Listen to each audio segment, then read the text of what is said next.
pretty damn good, man. When you're talking about those creeks, are they cut in fairly deep or not? Yeah. Yeah.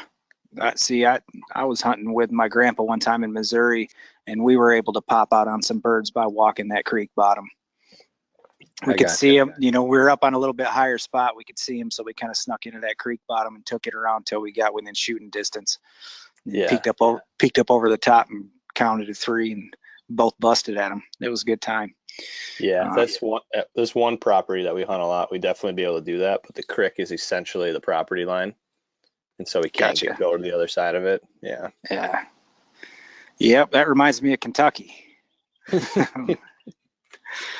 Yeah, when we hunted down there, we had that issue. Birds kept dropping in on the other side of the creek, which is the property line, Right. and that always sucks. It's a little bit of a tease. Yeah. Yep.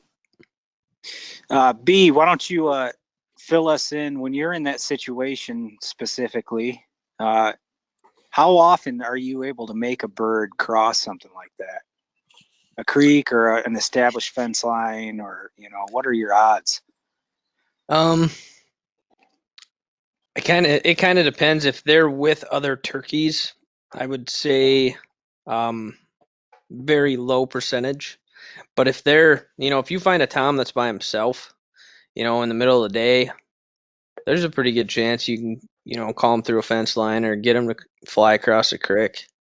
But if they got other birds with them, it's you got to convince the whole flock to come, and your odds go way down when you have to convince multiple birds because turkeys kind of tend to look over their shoulder all the time to see who's following them, and if they ain't getting followed, they don't come. So I'd say low percentage, unless they're by themselves. If they're by themselves, I'd say you got a decent chance of bringing them across because they're looking for friends.